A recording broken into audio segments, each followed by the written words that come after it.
Oke Bolo, sekarang kita sudah ada di wisata air panas yang ada di bawah Gua Sikapir dan Mata Dewa. Kita akan ekspor malam ini. Kita sudah di lokasi. Makan jelas.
Assalamualaikum warahmatullahi wabarakatuh. Salam santun, salam rahayu untuk para sahabat petualang misteri malam dimanapun berada. Jadi pada malam Jumat ini kita berada di Suaman atau biasa dikenal orang itu Pawan, ya. Menjawab komentar-komentar dari para sahabat-sahabat Mas Abi dimanapun berada, bahwasannya untuk eksplor di Gua Sikapir. Dan pada malam ini, ya atas izin Allah Subhanahu wa Ta'ala, kita dipertemukan oleh Bapak Herman. Bapak Herman ini, beliau adalah istilah kata menjadi kepercayaan untuk mengelola tempat di sini, diwakilkan seperti itu. Betul Pak ya? Iya betul. Jadi di sini kita sebelum kita nanti ke gua, kita akan coba tanya-tanya dulu kepada Bapak Herman yang memang notabene-nya sedikit banyaknya beliau tahu tentang sejarah Gua Sikapir dan Gua Si Mata Dewa, ya. Begitu Pak ya? Gua Sikapir, Huta Sikapir. Huta Sikapir. Huta Sikapir. Jadi guys, sebelum ini namanya Gua Sikapir, dulu sebetulnya nama ini adalah Huta Sikapir. Huta Sikapir itu bahasa Mandiling. Kalau di bahasa Indonesia itu namanya Kampung Sikapir. Kampung Sikapir. Jadi di sini saya bertanya sama Bapak, bahwasannya asal muasal Sikapir itu memang di apa namanya? Memang ada storynya kah atau dibuat seperti itu aja nama tadi itu? Sepengetahuan kita, nama Huta Sikapir itu ada yang menyebutkan dari kakek atau nenek kita bahwa kekapiran anak terhadap orang tua. Kekapiran anak terhadap orang tua. Baik. Kemudian seiring dengan zaman, Huta Sikapir itu sebelumnya angker kan gitu. Oh baik. Sebelumnya angker. Beberapa masyarakat juga pernah mengalami keangkerannya. Mungkin salah satu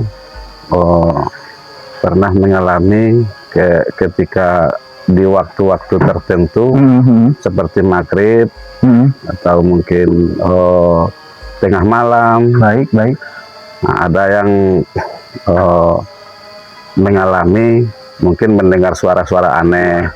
Tapi kenyataan ataupun bukti sampai saat ini belum kita pernah tahu gitu. Atau alami sendiri belum pernah. Atau mengalami sendiri yang penampakan atau seperti yang dibilang orang kuntilanak atau gendrowo gitu belum pernah ada. Meskipun dikatakan orang itu angker gitu. Di tahun 2002 sampai 2018 itu masih terkelola. Huta Sikapir itu dijadikan objek wisata oleh dulu Mendiang Atu Ali. Oh, Mendiang Atu Ali. Mendiang Atu Ali ini dikelola dari tahun 2002. Sampai kapan? Sampai kalau tidak salah ingat 2018. Lalu tutup. Nah, kemudian itu tertinggal sampai saat ini dari 2018 sampai sekarang tidak terkelola lagi, sehingga terbengkalai lah gitu kondisinya objek wisata itu tadi kan itu. Berarti maaf kakak saya potong, bahwasanya Gua Sikapir atau Huta Sikapir itu nggak terpakai atau terbengkalai itu memang karena pengelolanya sudah berpulang begitu. Karena pengelolaannya pertama sudah meninggal. Mungkin kesibukan daripada anak-anaknya juga untuk melanjutkan selanjutnya, mungkin karena kesibukan tidak terkelola lagi. Oh begitu, baik. Jadi seperti itu ini cerita ini langsung dari Pak Herman loh. Pak Herman ini adalah salah satu dibilang anak kah? Cucu daripada pengelola Atu Ali itu tadi. Oh, cucu daripada pengelola Atu Ali tadi, guys ya. Jadi istilah kata di sini info itu valid kan begitu, bukan kata-katanya gitu. Bahkan memang jadi begini. Saya sempat dapat narasi seperti ini, Pak. Bahwasanya di masyarakat luar itu, contohnya bukan di sini ya. Gua Sikapir itu katanya mistis ini macam dan ataupun menjadi tempat pusatnya hal-hal mistis seperti itu. Apakah betul? Atau mungkin Bapak sendiri pernah melihat orang pernah bertapa di situ ataupun melakukan sesaji begitu? Adakah? Kalau selama ini kalau orang melakukan sesajian belum pernah. Belum pernah sama sekali. Belum pernah ataupun bertapa belum pernah. Belum pernah ya. Cuman dianggap masyarakat Pawan ini tempat itu tempat yang paling angker. Yang paling di antara beberapa daerah di sekitar di Pawan ini. Sekitar Pawan ini. Ini si Gua Sikapir ini lah paling angker. Gua Sikapir itulah yang paling angker di antara daerah-daerah di sini gitu. Nah, tapi itu kata masyarakat, walaupun sebetulnya Pak Herman ini sebagai memang cucunya dari almarhum Pak Ali tidak pernah sama sekali menampak sosok begitu, enggak Pak ya? Kalau menemukan sosok atau menampakkan sosok belum pernah ditemukan itu. Tapi kok dari masyarakat memang ada cerita seperti itu ada. Oh baik.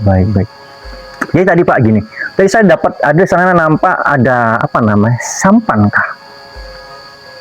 Oh perahu ya, itu di bagian mana ceritanya? Karena kan saya nggak orang sini loh, saya pengen tahu gitu. Nah mungkin nanti penonton juga pengen tahu cerita itu bagaimana itu. Asal mulai itu kenapa ada perahu di situ bagaimana? Bisa cerita sama kami Pak? Pembangunan perahu itu kalau tidak salah itu dibangun tahun 2004. 2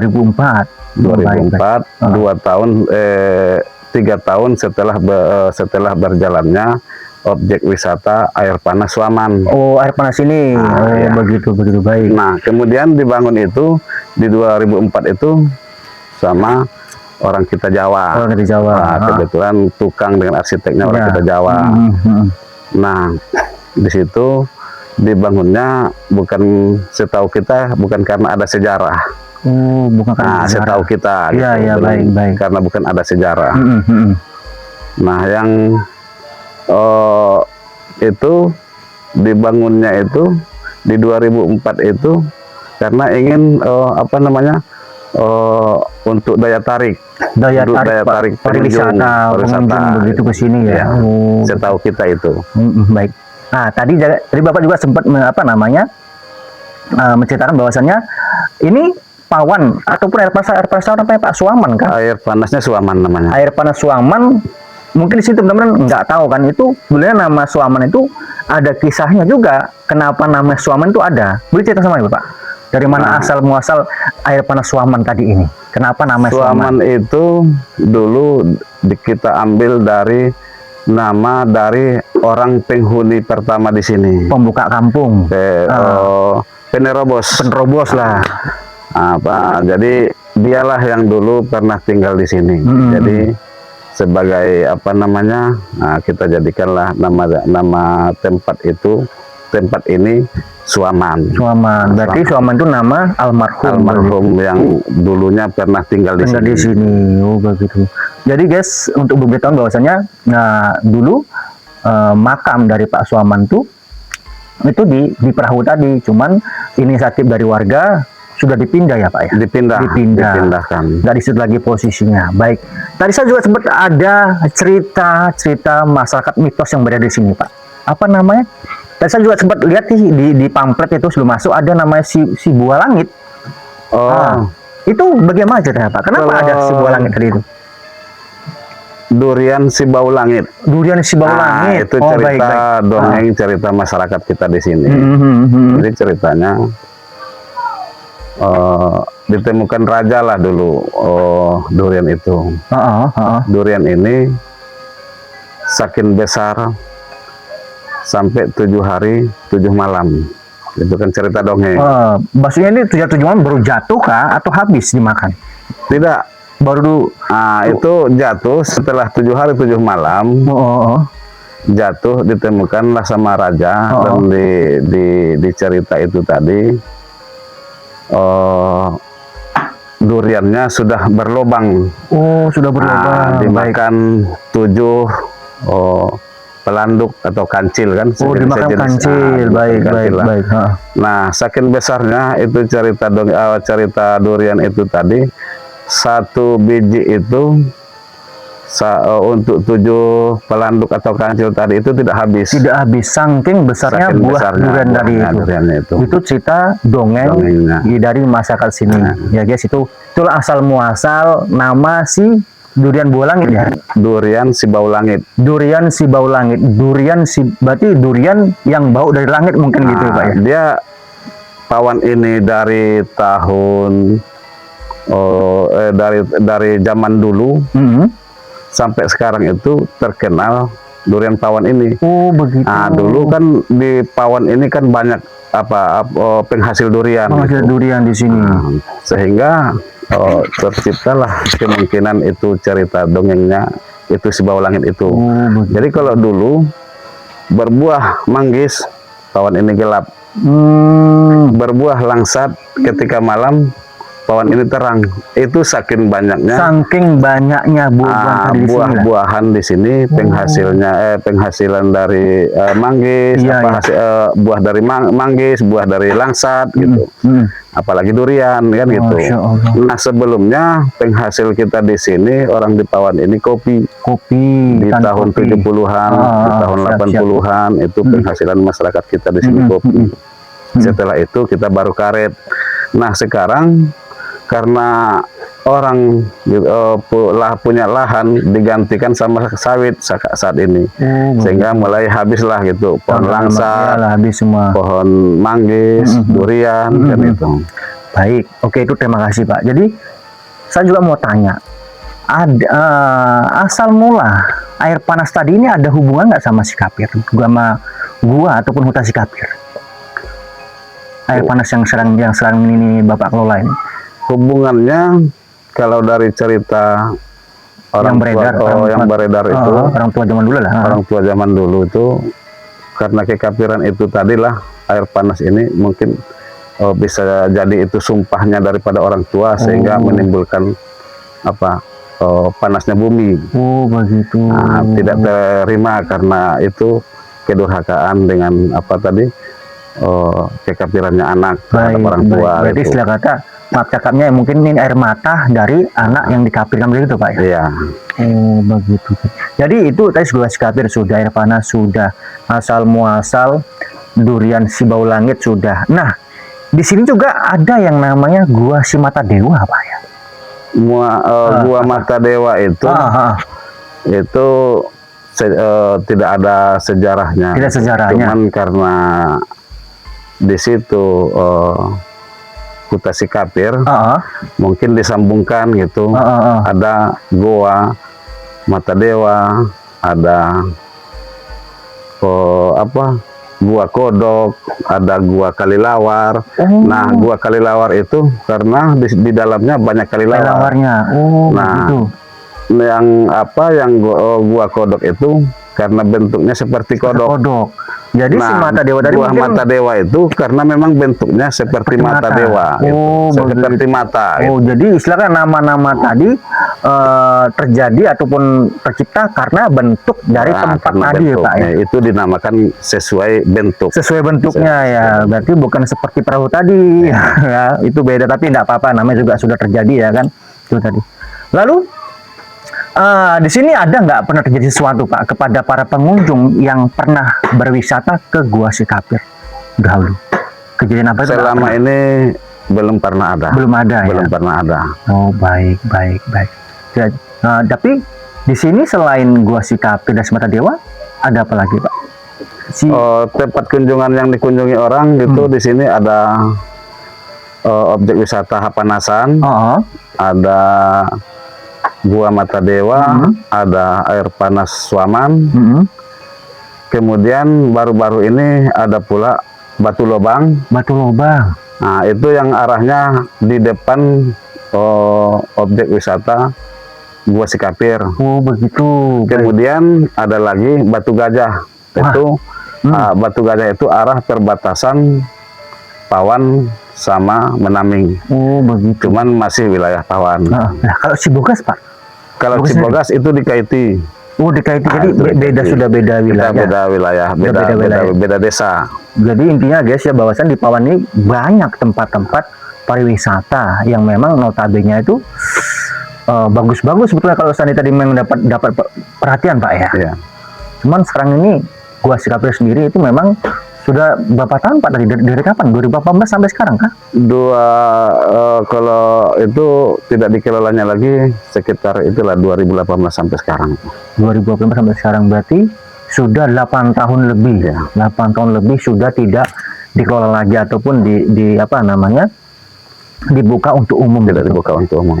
Jadi guys, pada intinya di sini ya, kita di sini ingin menyingkap misteri yang beredar di kalangan masyarakat, khususnya orang-orang luar yang bukan orang Pawan, tentang misteri ataupun keangkeran yang ada di Gua Sikapir ataupun Gua Semata Dewa. Tinggal nanti kita lihat apakah jarak dari Gua Sikapir dengan Semata Dewa itu jauh atau dekat. Kalau dekat mungkin kita datangnya, tapi kalau jauh ya kayaknya kita next time begitu, karena memang di situ banyak tempat-tempat yang notabene itu memang harus kita ungkap ke permukaan supaya itu menjadi tidak menjadi cerita yang horor seperti, biar dibuka. Jadi kita juga bisa berwisata ke situ, menikmati keindahan alam yang memang notabene itu betul-betul asli tercipta dari alam, bukan karena buatan manusia ya, Pak ya. Iya. Itu tadi. Dan mungkin harapan Bapak sendiri bagaimana, Pak, untuk mungkin kedepannya tentang tempat pariwisata ini? Ya, harapan kita terhadap pemerintah, pemerintah Rokan Hulu untuk lebih memperhatikan membangun objek-objek wisata yang ada di Rokan Hulu. Rokan Hulu ya. Karena memang banyak di sini, Pak. Karena memang banyak, mulai dari Gua Sikapir, Suaman, Batu Gajah, sampai Batu Lobang. Kemudian ada lagi sebenarnya di Bukit Sana itu mungkin bisa juga dijadikan objek wisata seperti air terjun. Oh, ada terjunnya, Pak ya? Ada air terjun. Tapi kemudian, itu memang belum terbuka sama sekali. Belum terbuka. Nah, ada juga yang bekas-bekas kampung di Bukit Sana. Orang mungkin itu kita kurang tahu juga, mungkin 300 atau 400 tahun yang lalu sampai sekarang masih ada juga bukti sejarah di situ, bahwa di situ ada kampung, masih ada kuburan. Masya Allah. Ada kuburan masyarakat. Di atas sana, di Bukit Sana itu, di Bukit Sungai Lombu sana. Sebagai bukti di situ pernah orang dulu ada punya kampung di situ. Ada pokok durian, ada pokok langsat, duku. Yang jelasnya kuburan lah gitu. Luar biasa, Pak. Itu dari sini jauh, Pak, Sungai Lombu? Sungai Lombu ini dari sini mungkin lebih kurang 20 kilo. Oh, dekat ya, dekat sih. Masya Allah, aku jadi kayak gimana, semangat gitu. Maksudnya kan karena tadi ada cerita bahwasannya ada kampung yang tadi Bapak bilang 300 rumah ada ya? 300 tahun yang lalu begitu. Dan sampai sekarang masih ada. Mungkin itu 300 atau 400 tahun yang lalu kita tidak tahu, tapi adalah bekas perkampungan di sana itu zaman dulu. Nah, Bapak sendiri pernah ke air terjun itu? Kalau ke air terjunnya belum pernah, cuman ke cerita-cerita orang gitu, atau udah banyak juga dari kawan media atau dari fakultas yang pernah bercamping di sana, berkemah di sana. Luar biasa, guys ya. Ternyata banyak di sini. Wih.